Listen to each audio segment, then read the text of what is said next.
Malika. And I'm Michelle Griego. Time now is 6 o'clock. Well, several cars go up in flames overnight in Nevada, and police believe the fires at a Chevy dealership are the work of an arsonist. KPIX5's Lisa Chan joins us in Nevada at the dealership that was hit on Redwood Boulevard. Good morning.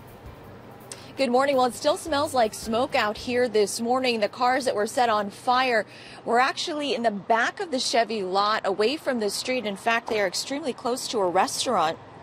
You can see 3 burned Chevy Volts here. One is pretty badly damaged. It looks like a 4th burned car was removed. At 11:30 last night, Nevada police and fire responded to reports of a vegetation fire on the 7100 block of Redwood Boulevard. When officers arrived, several vehicles were engulfed in flames. During the investigation, evidence was gathered which leads the authorities to believe the fire was intentionally set. Now, this criminal investigation is ongoing. The authorities are asking for the public's help. If you have any information, you are asked to contact them. Live in Nevada, Lisa Chan, KPIX5. Electricity is back online for thousands in the East Bay after a squirrel was inside a substation and triggered a huge blackout. At the height of last night's outages, about 45,000 customers were in the dark. Most of Berkeley was blacked out for about 2 hours, and another 7,500 in San Jose and Gilroy were without power in a different outage caused by hot weather.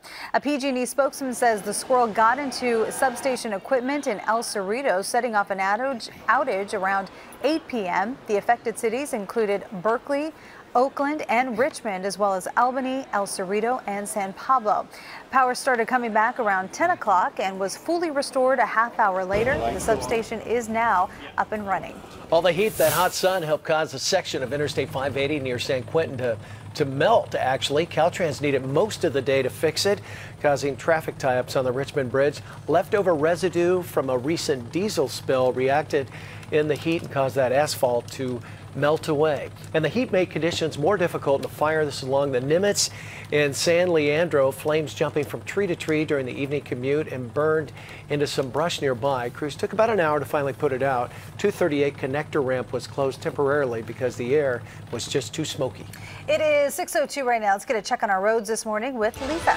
And we've been talking about the increase in cars overheating because of the very hot temperatures yesterday. And this morning we are looking at a truck fire westbound 580 approaching Grant Line. This big rig which caught fire at Grant Line off to the right-hand shoulder. So no lanes are shut down, but it is causing a slower commute as drivers check it out. Westbound 580 at Grant Line off to the side, backed up from beyond the 205 interchange to about North Livermore Avenue. In the Silicon Valley, North 101's beginning to back up beyond the 280 interchange approaching Trimble Road, but you can see our sensors are picking up still very light traffic for 280 heading through downtown San Jose. And the Bay Bridge commute, the metering lights are on and traffic's backed up from about the 880 overcrossing. It's not backed up yet.